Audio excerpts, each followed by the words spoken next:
Senhor nosso Deus, muito obrigado, Senhor, porque nós podemos estudar a sua palavra, porque nós podemos nos reunir como comunidade, Senhor, e nós podemos falar daquilo que o Senhor tem feito por nós, daquilo que o Senhor fez por nós e daquilo que o Senhor ainda vai fazer por nós, Senhor. Muito obrigado por isso. Então nós pedimos, Senhor, conduza essa reunião, Senhor, conduza os grupos e fala aos nossos corações, que nós possamos ser transformados pela sua palavra e que nós possamos, Senhor, obedecer a sua voz. Nós pedimos isso em nome de Jesus. Amém. Amém, irmãos? Já tem 2 semanas, que nós tivemos nosso último encontro. Então, se alguém está perdido aí, nós estamos estudando a carta de Paulo aos Colossenses, né? E nós terminamos o versículo 23, né? Na última aula. E só para a gente relembrar o finalzinho, né?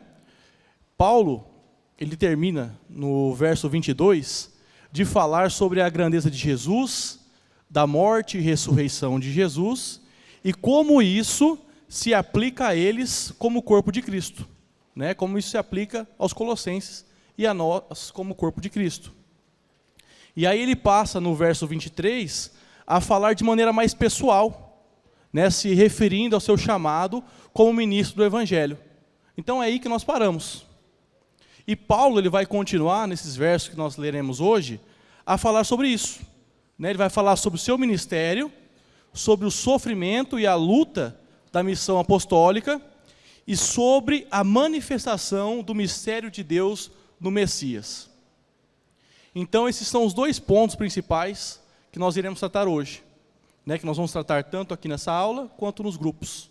Ok? Então, conforme nós formos dando a aula, tenta se lembrar disso, né? O sofrimento e a missão apostólica e o mistério de Deus em Jesus Cristo.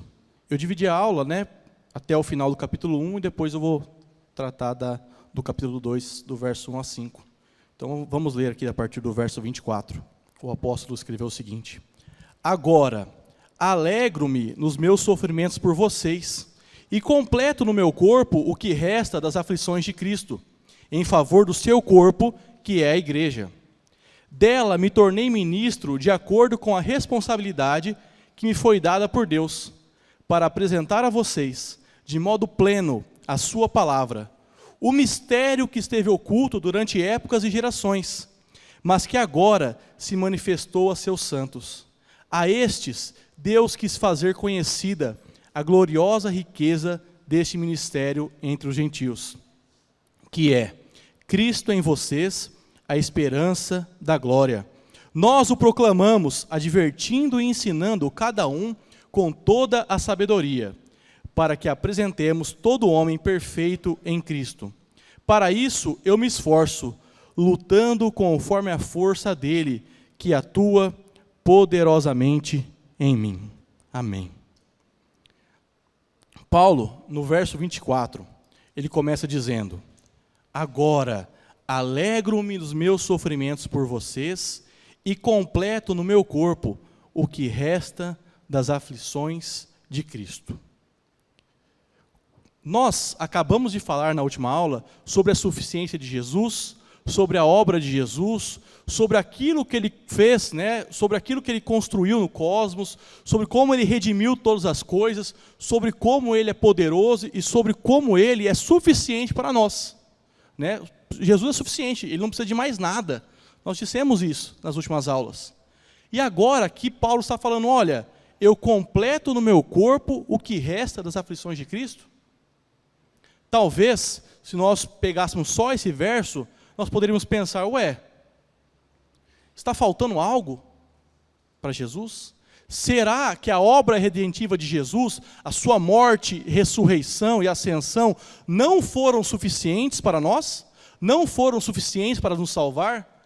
Nós precisamos fazer algo mais? Será que nós precisamos, que o apóstolo Paulo sofra por nós também? Então, Paulo é corredentor? Será que é isso que Paulo está falando? Nós entendemos que não. Eu até coloquei na folha que eu mandei no grupo do WhatsApp, para vocês, tem um pouco mais detalhado o estudo, tem algumas palavras no grego lá, mas eu não vou entrar aqui. Mas a nossa posição é que Paulo não está dizendo que o sofrimento redentivo de Jesus precisa ser suplementado. E uma das razões por isso é porque a palavra aqui, para aflições, que Paulo utiliza, ela não é utilizada no Novo Testamento para os sofrimentos redentores de Cristo. Ela não é utilizada para isso. E nós entendemos também que toda a teologia paulina e teologia do Novo Testamento aponta para a suficiência do sacrifício de Jesus. Então nós entendemos dessa maneira. Mas então, o que Paulo está dizendo aqui, se não é isso? Paulo está dizendo algo que fazia parte do imaginário judaico e também faz parte do Novo Testamento. Ele está falando o seguinte, olha, que aquilo que ele completa, esse sofrimento dele que ele completa, é aquilo que está faltando das tribulações que pertencem a Cristo como Messias, conforme seu evangelho é proclamado no mundo. Em outras palavras, Jesus Cristo sofreu por nós de uma vez por todas, mas agora, como seu povo, proclamando o evangelho ao mundo, nós iremos sofrer essas aflições que pertencem a Jesus, não as redentoras, mas aquela que nos é proposta. No Novo Testamento tem essa ideia de que agora que o Messias ascendeu aos céus, até o momento que ele voltará, a sua igreja vai passar por sofrimento. Isso está em todo o Novo Testamento, inclusive no livro de Apocalipse também. Mas Paulo ele faz uma comparação com esse sofrimento. Onde que está ligado esse sofrimento da igreja, do povo de Deus?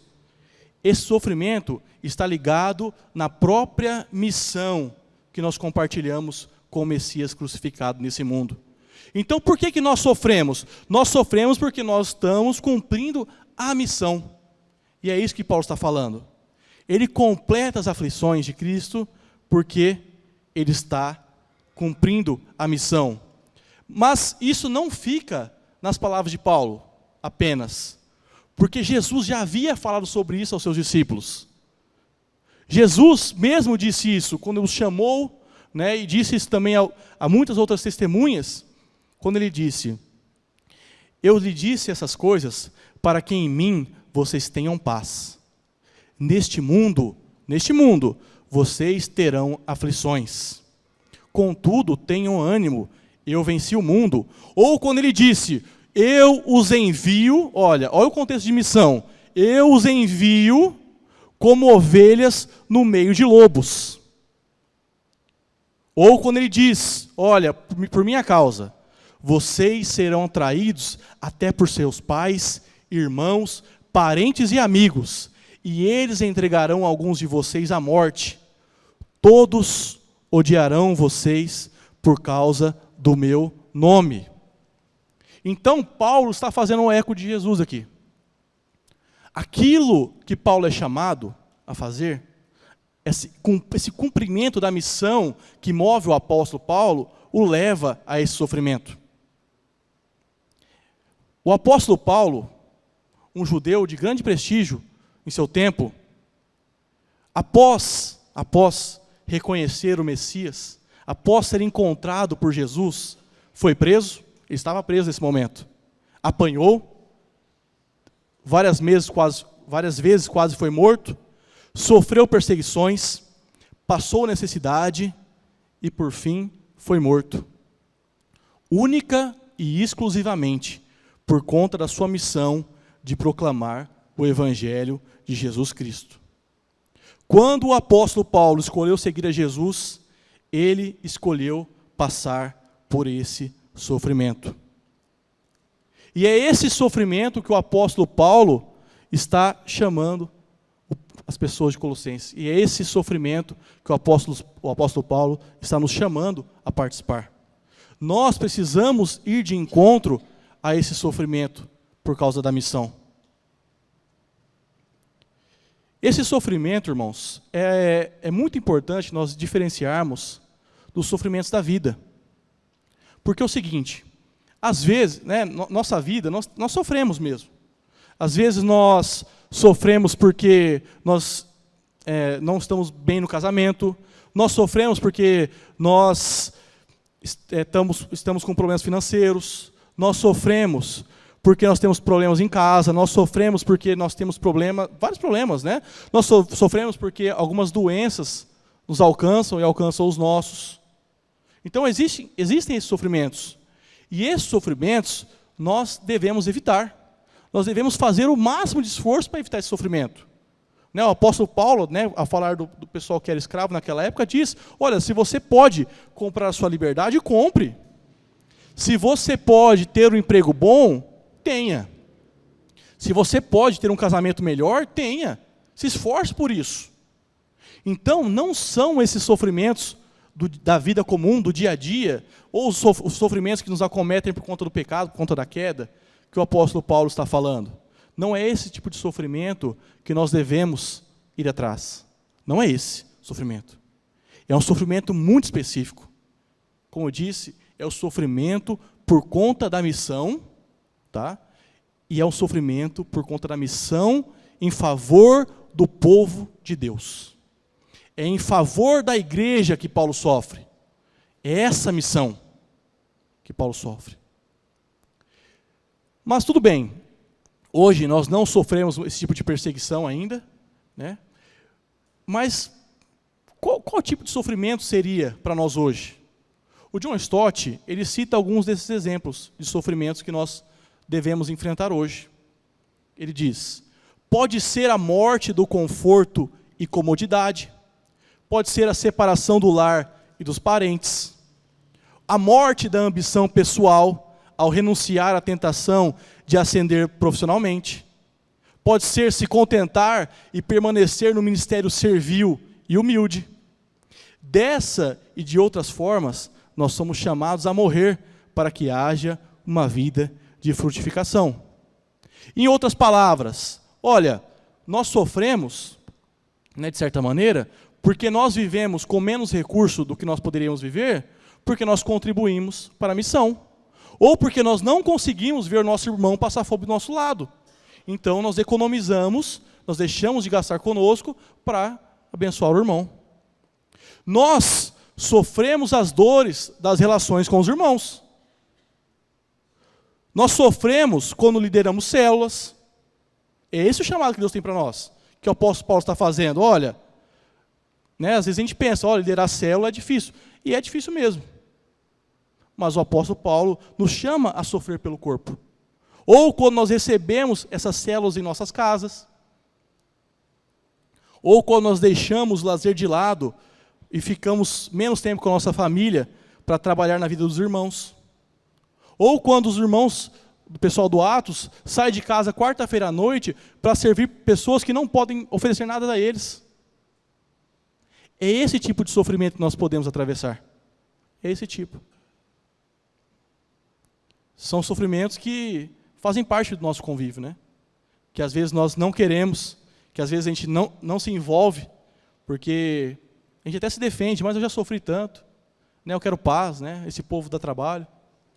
Mas é esse sofrimento que Paulo nos chama, é o sofrimento da missão. Vamos nos lembrar, irmãos, Paulo não está chamando para sofrermos à toa. Né, ou para termos uma ascensão social, para fazer nossos nomes grandes, para encontrarmos fórmulas e poderes ocultos e assim termos poder e influência, ou controle na vida das pessoas. Paulo nos chama a sofrer pelo serviço. Pelo serviço. Isso fica claro, porque o apóstolo Paulo, depois que teve o seu encontro com Jesus, crucificado e ressurreto, todo o seu sistema de valores foi mudado. E agora, a vida de Paulo é definida pela cruz. E na cruz, nós vimos o Filho de Deus sofrer. Nós vimos o Filho de Deus morrer.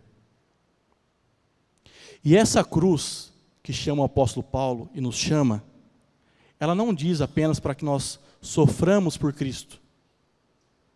Não é uma questão de sofrimento subjetivo. Mas nós somos chamados pelo apóstolo Paulo a imitar a Cristo no sofrimento por outras pessoas. Essa questão dos irmãos, das outras pessoas que serão beneficiadas pelo nosso sofrimento, é muito importante para o apóstolo Paulo. É muito importante. Porque essa basicamente é a diferença do apóstolo Paulo para os falsos mestres. Porque os falsos mestres também apontavam para um estilo de vida recluso, ou um estilo de vida que sofria, que deixava de comer algumas coisas, deixava de participar de festas, ou colocava o corpo à prova. Eles também faziam isso. Mas eles tinham isso buscando o próprio interesse, buscando algo espiritual, buscando algo melhor para eles. Então era assim que eles buscavam.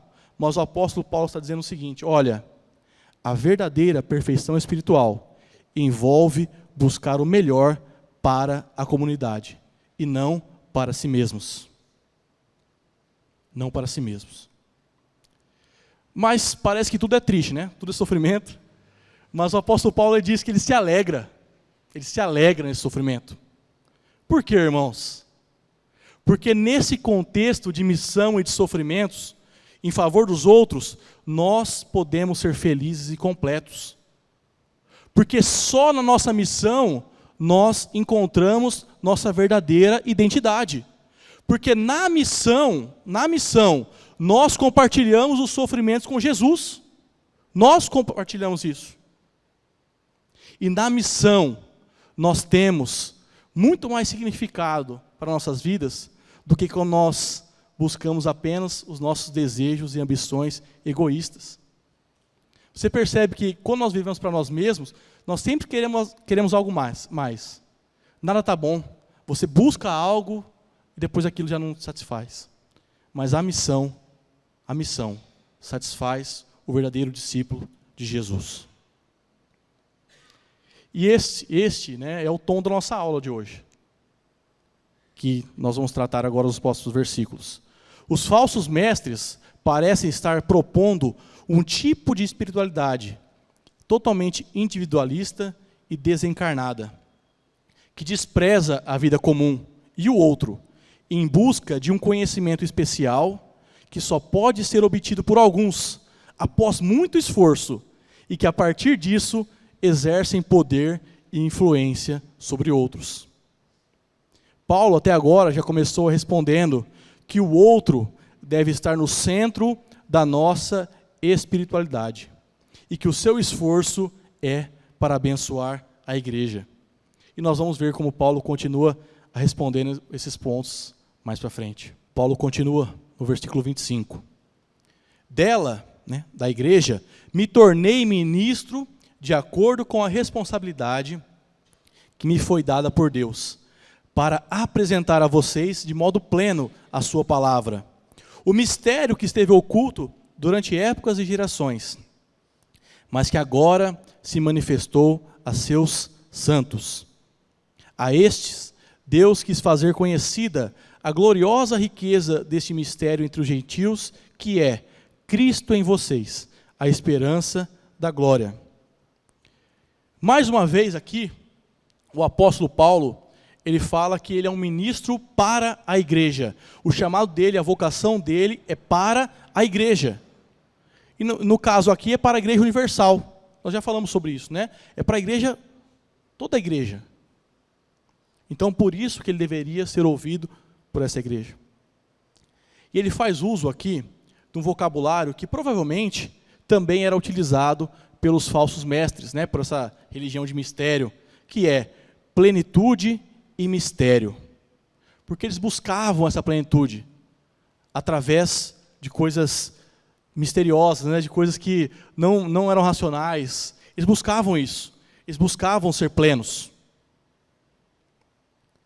E o apóstolo também pode estar ecoando aqui uma ideia do judaísmo do Segundo Templo, né?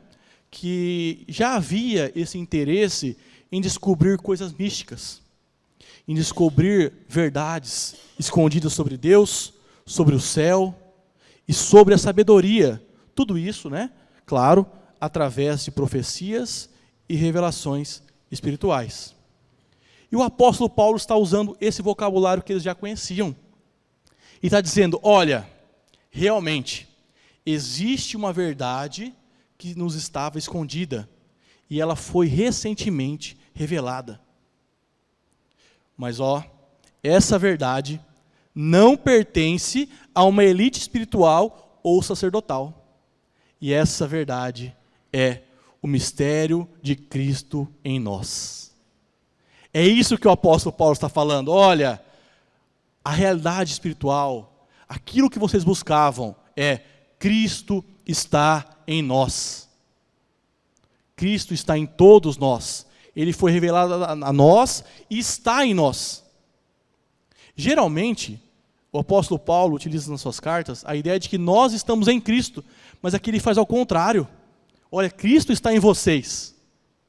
Vocês não precisam de mais nada.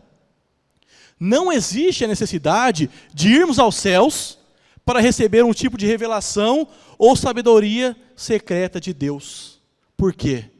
Porque Cristo está em nós, ele se manifesta na comunidade. Aqui, no chão. No chão.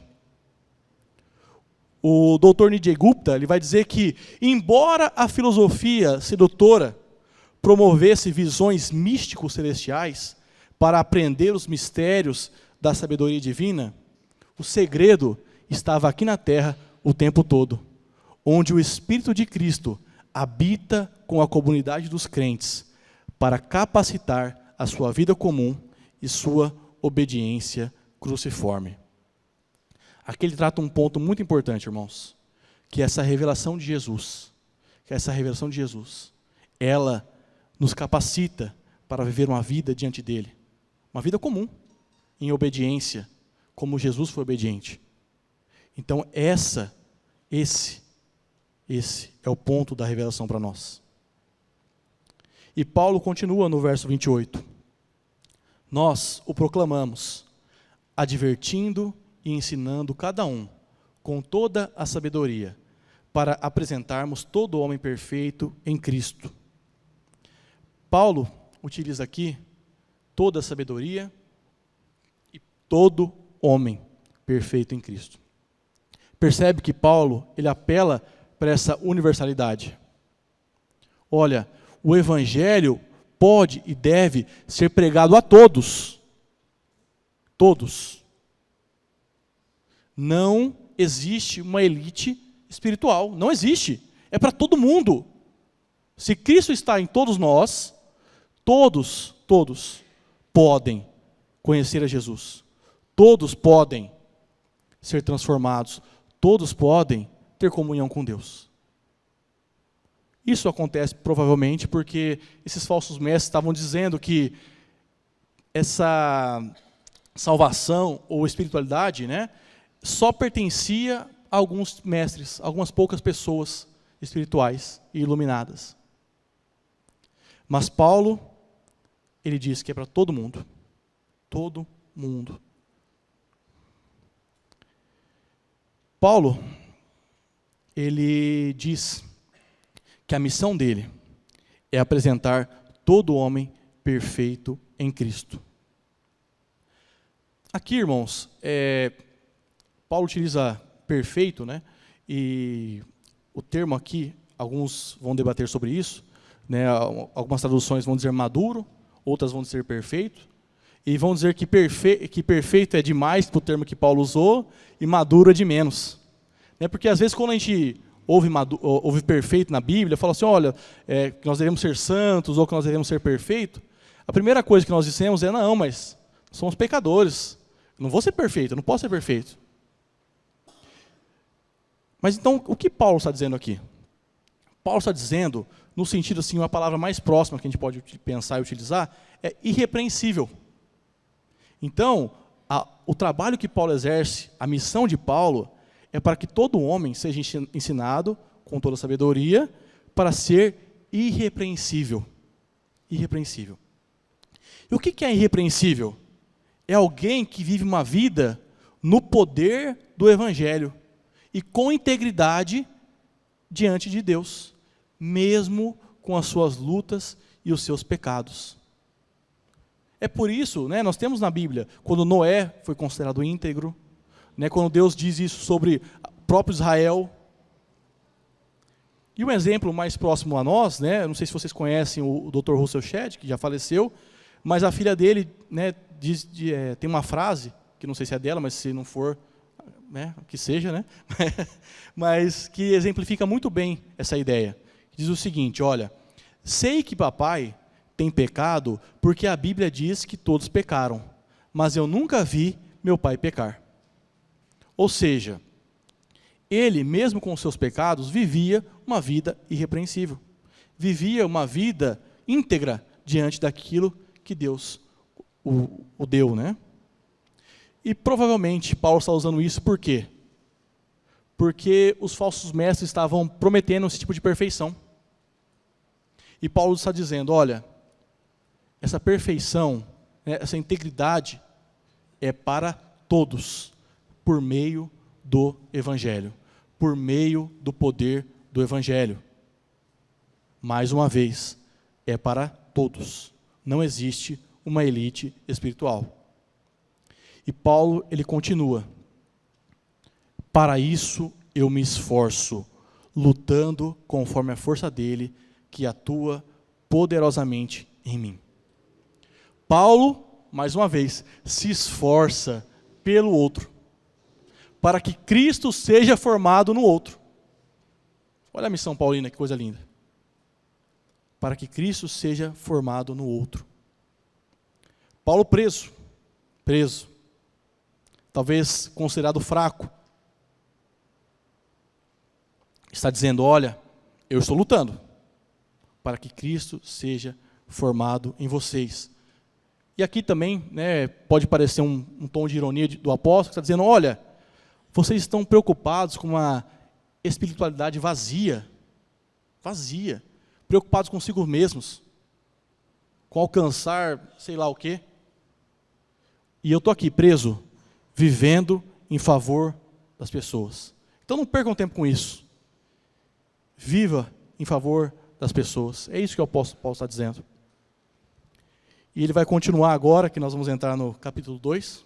Ele vai dizer, quero que vocês saibam quanto estou lutando por vocês, pelos que estão em Laodiceia e por todos os que ainda não me conhecem pessoalmente. Esforço-me para que o coração deles seja fortalecido. Sejam unidos pelo amor e alcancem toda a riqueza do pleno entendimento, a fim de conhecerem plenamente o mistério de Deus, a saber, Cristo. Nele estão escondidos todos os tesouros da sabedoria e do conhecimento. Digo isso para que ninguém os engane com discurso persuasivo, porque, embora esteja fisicamente longe de vocês, estou presente em espírito e me alegro em ver como estão vivendo em ordem e como está firme a fé que vocês têm em Cristo. O apóstolo Paulo ele continua dizendo, né, sobre a luta dele em favor da igreja de Colosso e também pela igreja de Laodiceia, né, por pessoas que ele não havia conhecido.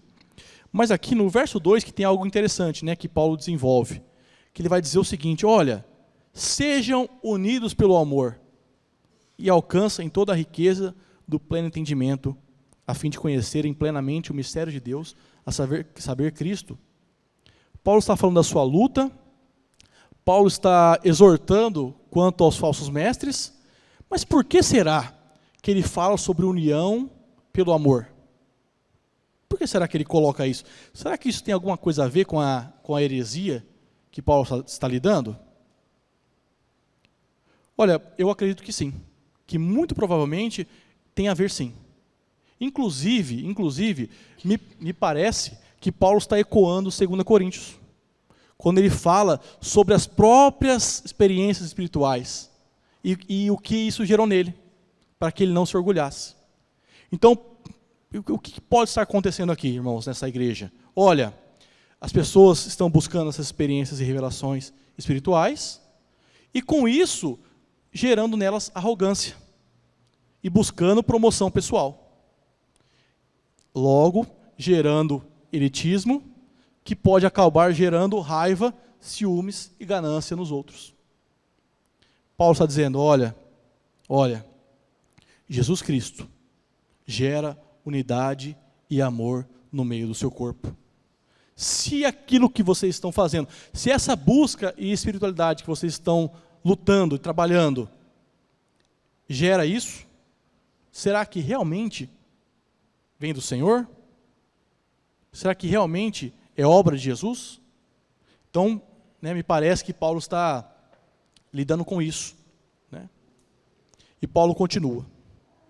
A fim de conhecerem plenamente o mistério de Deus, a saber, Cristo. Jesus, como o mistério de Deus, é algo muito importante, irmãos, muito importante. Porque é o seguinte, assim, isso fala muito com a gente hoje. Porque nós vivemos num tempo em que nós sempre queremos novidades. Sempre queremos novidades. Aquilo que é comum, aquilo que é rotineiro, a gente despreza, muitas vezes. Não sei vocês, estou falando de mim pelo menos. Então, a gente sempre precisa de algo novo. E parece que nós vivemos naquele momento assim, olha, tudo bem, eu conhecia Jesus, Ele me salvou, graças a Deus, mas e agora? Vamos ir para a parte boa. E a experiência mística? E a influência que eu vou exercer? E o poder? O que eu vou fazer com isso? Então parece que Paulo está lidando com isso. Mas o segredo de Deus, o mistério de Deus é Cristo. É Cristo. Nele estão escondidos todos os tesouros da sabedoria e do conhecimento. Se essa filosofia, essa religião, esse misticismo buscava algo além do Cristo encarnado para obter sabedoria divina, Paulo reitera o seu ponto. Olha, a jornada espiritual cristã deve focar diretamente em Cristo. Cristo não é o portal para a sabedoria. Ele é a sabedoria. Ele não é a entrada para o reino dos céus ou algo maior. Ele é a presença do governo real de Deus. Nós não temos como ir além de Cristo para algo mais. Não há mais nada sem Ele. Ele é tudo. Ele é tudo. Conhecer a Jesus, aquele vitorioso que governa todas as coisas e que sustenta todas as coisas, como nós dissemos na última aula, é o sentido da nossa vida. E também dá sentido à nossa vida. É isso que dá sentido à nossa vida espiritual, à nossa vida religiosa, o que você quiser chamar. É conhecer a Deus e fazer Ele conhecido às outras pessoas. E ele diz, olha, digo isso para que ninguém os engane com discurso persuasivo. Paulo está avisando essas pessoas que existe uma tendência, como eu já disse, de que quando Cristo não é suficiente nas nossas vidas, nós podemos ser enganados com discursos persuasivos. Isso aqui é muito importante, irmãos. Assim, eu queria falar um pouquinho sobre isso, tá? Às vezes, nós nos achamos espertos demais, inteligentes demais. Já ouvi de tudo, eu sei. Olha, o irmão ali pode cair nisso. Eu não caio no erro. Ninguém vai me enganar, eu já sei. Às vezes a gente pensa isso. Mas Paulo está dizendo, olha, todos nós podemos ser enganados. Todos vocês podem ser enganados. É por isso que nós precisamos fixar nossos olhos em Jesus. É por isso que nós precisamos fixar nossos olhos no Evangelho. E conhecer a Jesus, nos relacionarmos com Jesus. E conhecer o Evangelho. E continuar conhecendo o Evangelho. É isso que dá sentido à nossa vida. E é isso que impede que nós sejamos enganados. Porque quando nós passamos disso, tudo que nós temos é especulação, e quem for melhor de papo, ganha, Aí não tem jeito. E aí Paulo finaliza, no verso 5. Porque embora esteja fisicamente longe de vocês, eu estou presente em espírito e me alegro em ver como estão vivendo em ordem e como está firme a fé que vocês têm em Cristo. Paulo está dizendo, olha, eu estou vendo o que está acontecendo aí. Mesmo eu não estando aí, as pessoas me dizem o que está acontecendo aí. E vendo isso, e vendo aquilo que vocês estão passando, eu estou alegre. Porque mesmo com esses hereges, com esses falsos mestres, batendo à porta de vocês, eu consigo ver, porque me disseram que a fé de vocês está firme em Cristo. A fé de vocês está firme em Cristo. É nisso que Paulo se alegra. É isso que dá combustível para o velho apóstolo preso. A fé da igreja. A fé daqueles que amam o Senhor. E mais uma vez, o apóstolo Paulo não está apenas dando uma bronca deles, mas ele está prevenindo. É quase como um remédio. Olha, está chovendo, você vai sair sem camisa? Você vai dormir com o cabelo molhado no ar-condicionado? É mais ou menos isso que o apóstolo Paulo está dizendo. Olha, vocês ainda estão bem. Alguns não tem como dormir com o cabelo molhado, né? Mas não tem problema. Eu vi a piada, hein? Mas acabou comigo, hein? Mas voltando lá. Mas o apóstolo Paulo está feliz. E diz, olha, cuidado, mas permaneçam firmes no Senhor. Continuem no Evangelho. Amém. É isso que até aqui que nós vamos hoje. Que nós possamos, só para nos lembrarmos, irmãos, o sofrimento e a luta da missão apostólica também é para nós. Também é para nós. Nós precisamos abraçar isso. Nós não podemos fugir disso. Nós não podemos negar a missão que Deus tem para nós. Não podemos. O Senhor está conosco. Nós compartilhamos os seus benefícios.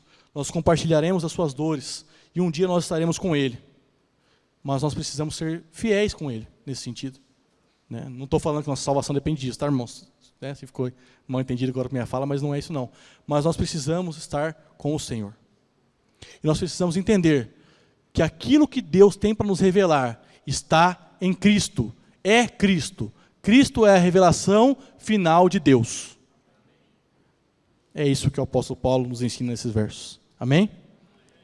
Nós vamos orar e depois eu tenho só um recado.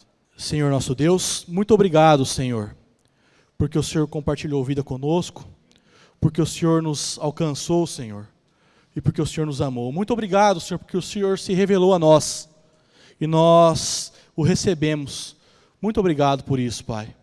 E nós pedimos, Senhor, guia as nossas vidas em direção ao Senhor, que nós possamos, Senhor, estar engajados na missão, que nós possamos, Senhor, estar preocupados com as pessoas, que nós possamos, Senhor, olhar menos para nós mesmos e mais para o nosso próximo. Nós pedimos, Senhor, nós reconhecemos os nossos pecados, nós reconhecemos as nossas limitações, e nós pedimos, nos encha, Senhor, do Teu Espírito, nos encha do Teu poder e transforma a nossa vontade. Nós pedimos isso em nome de Jesus, crendo e confiando, Senhor, que o Senhor operará em nosso favor nesse sentido. Nós pedimos isso. Em nome de Jesus, amém.